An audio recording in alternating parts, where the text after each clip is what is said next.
Hello students, this is Neeraj Gupta. In this video, we will discuss about classification of business activities. Video number 7, first chapter.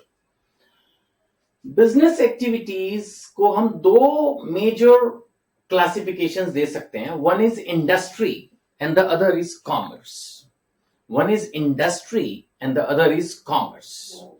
Industry में basically manufacturing activities आ गई और commerce में basically trading industries आ गई, यानी trading working. Trading मतलब खरीदना बेचना. दो तरह की मेजर चीजों को इन्होंने नाम दिया अलग अलग, industry and commerce. Industry manufacturing के लिए, प्रोडक्शन के लिए, और सेल परचेज का जो काम होता है जिसको ट्रेडिंग बोलते हैं उसके लिए कॉमर्स. अब आप बोलेंगे सर सर्विस सेक्टर कहां गया? अब सर्विस सेक्टर को ना इन्होंने बना लिया बीच का बिच्छू. समझते हो बीच का बिच्छू? जो बच्चे बचपन में खेलते होंगे ढंग से उनको समझ गए होंगे. वो ये बड़ा कंफ्यूज करता है शुरू में. मतलब अब आप नए स्टूडेंट हैं, अभी तो कॉमर्स में नए आए हैं, तो हो सकता है कि आपको कंफ्यूजन हो इस सर्विस सेक्टर को लेकर. एक्चुअली सर्विस इंडस्ट्री ये वर्ड यूज किया जाता है, जैसे कि पेपर इंडस्ट्री होता है, सीमेंट इंडस्ट्री होता है ना, टॉयज इंडस्ट्री होता है, टेक्सटाइल इंडस्ट्री होता है. किसी भी चीज की एक इंडस्ट्री होती है. यहां मैंने बताया है इंडस्ट्री के बारे में, that industry is a group of firms producing similar, ठीक है ना, और रिलेटेड गुड्स.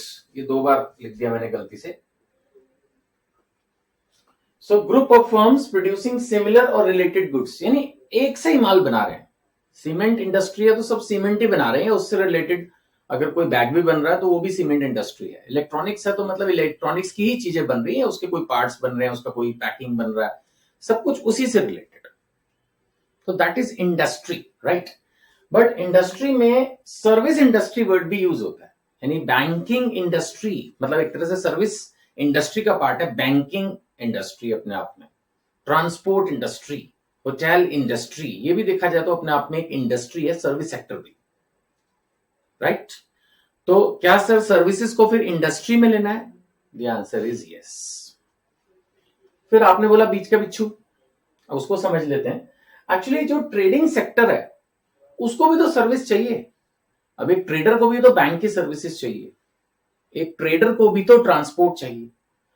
तो that means service industry to the extent being used by commerce can be treated a part of commerce, otherwise it is an independent industry. कहने का मतलब यह है कि अगर ट्रेडर सर्विस यूज कर रहा है तो that much portion can be treated as a part of commerce, otherwise basically service industry helps commerce. ये अपने आप में एक इंडस्ट्री है अलग से. So classification of business activities की अगर हम बात करते हैं तो इंडस्ट्री, कॉमर्स. इंडस्ट्री का मतलब रिसोर्सेज को गुड्स एंड सर्विसेज में कन्वर्ट करना. कॉमर्स का मतलब exchange of goods and support services, यानी एक्सचेंज ऑफ गुड्स, ट्रेडिंग से रिलेटेड जो सपोर्ट सर्विसेज है वो सिर्फ कॉमर्स में आएंगे.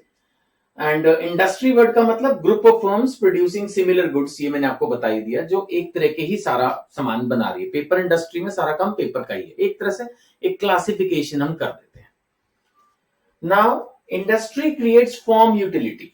बड़ा एक सिंपल सी बात है, किसी भी रॉ मटेरियल को उस फॉर्म में कन्वर्ट कर देना जिसमें कंज्यूमर के लिए अपने ऑब्जेक्ट को सेटिस्फाई करना, अपनी रिक्वायरमेंट को सेटिस्फाई करना पॉसिबल हो, दैट इज फॉर्म यूटिलिटी. नहीं, एक ऐसी फॉर्म में कन्वर्ट कर देना.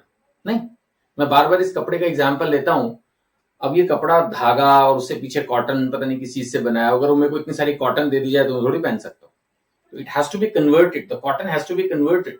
ऐसे ही शुगर केन, अभी शुगर केन को मेरे को दे दिया जाए तो मेरे को लगता है दांत टूट ही जाएंगे, नहीं, लेकिन उसको वो कन्वर्ट कर शुगर के फॉर्म में देते हैं, तो फिर हम उसको डिफरेंट आइटम्स में यूज करते हैं. नहीं, ऐसे ही मेरे घर के फर्नीचर के लिए अगर मुझे लकड़ियां दे दी जाए तो मैं बोलूंगा अभी इसमें लेटने का टाइम नहीं आया है. तो what I mean to say is कि अब लकड़ियों का क्या करूंगा मैं, तो it has to be converted into furniture. I think you understand it. So industry creates form utility. So supply of goods in the form, किस फॉर्म में चाहिए हमें, है ना. which suits the objects, needs and convenience of users. Consumers को किस form में वो चीज चाहिए, दैट इज वेरी इंपॉर्टेंट, है ना। एक और चीज आपकी बुक में दी हुई थी, वैसे ये मुझे लगा नहीं कि पढ़ाने लायक है, फिर भी मैंने बना दिया इसको, कि गुड्स जो है वो ब्रॉडर क्लासिफिकेशन कर दिया, कंज्यूमर्स गुड्स, प्रोड्यूसर्स गुड्स, है ना। जब आप इकोनॉमिक्स पढ़ते हैं तो उसके अंदर फिर वो सिविल गुड्स, वॉर गुड्स में भी कन्वर्ट कर देते हैं, तो डिवीजन तो बहुत चलते रहते हैं। कल को 12th में जब पहुंचोगे मैक्रो में, तो फिर और अलग अलग तरह के गुड्स आपको जो है वो, मतलब गुड्स की क्लासिफिकेशन करते रहते हैं लोग बैठे बैठे। तो फिलहाल कंज्यूमर गुड्स जो डायरेक्टली कंजम्पशन के लिए है, कोई भी चीज जो हम खरीदते हैं, जैसे clothing, television, mobile, butter, bread, anything, tyre, anything. And then producers goods like machineries, जो दूसरे गुड्स प्रोड्यूस करते हैं। So it's a simple classification. I don't think it's relevant for exam. It's too simple. This point is good. Form utility. That industry creates form utility. This point is good. Classification is good. But classification वैसे भी आपको clear हो ही जाएगा। Subsequent videos में हम जब detailing में उतरेंगे कि इंडस्ट्रीज में भी और कौन कौन से फर्दर क्लासिफिकेशंस हैं, कॉमर्स में और हम डिटेल में जब पढ़ेंगे तो और हमारे को क्लैरिटी आएगी। कोई डाउट हो तो आप इस नंबर पे कांटेक्ट कर सकते हैं। Thank you.